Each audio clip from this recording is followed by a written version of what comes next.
Who's sitting there right now going, Jesus Christ, I can't get all that done with my team? I feel like you can, and the younger the kids are, I think the easier it is to get it through. Our biggest challenge wasn't teaching them that, it was removing what they already had in front of them. Not all of our players use that footwork. We drill it, but not all of them use it. And I'm not one to say, you must use that footwork or you're not getting on.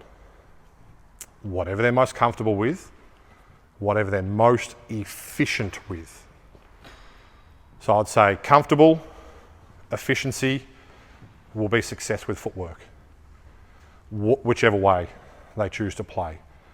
I think it's up to us to teach everything.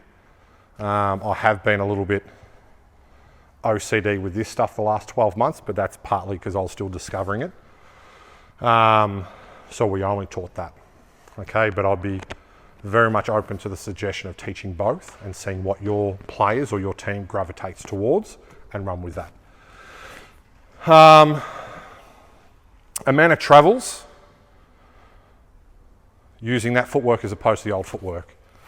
Our turnover ratio was, I think, 1.8 turnovers less last year than this season due to travels. Though I do believe that's because we had a better roster last year. Okay, we had two very senior and experienced guards, so I think that's why. And we put some new young kids up and exposed them with more minutes.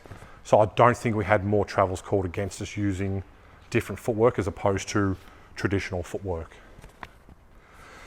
Friday nights, like I said, I don't think we come across a referee that called a travel that wasn't a travel.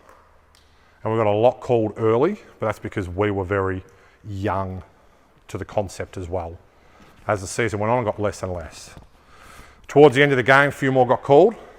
That was more because of player fatigue, mental fatigue, detail goes out the window, travels start appearing. But for the most part, there was no real disadvantage.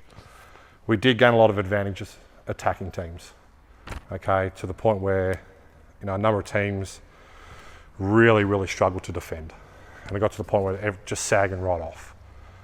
Fortunately for us, when we had our full roster, we had some competent shooters, so sagging off with our team wasn't really effective. It will obviously be effective with 12s and 14s.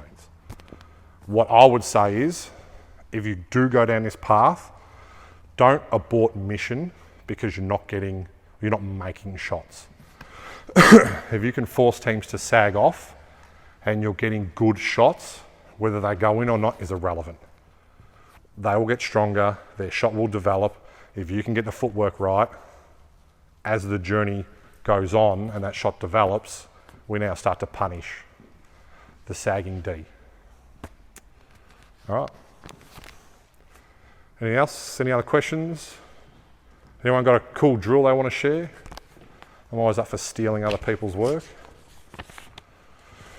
All good. I will hang around for a while, so if you've got any questions you want to just pop over and ask afterwards. Like I said, I'll hang around for a while. Definitely thank these girls for coming out, because obviously you're on for free. Like I said, it was really good to have a bit of a variety in the age group so you can see where they're at.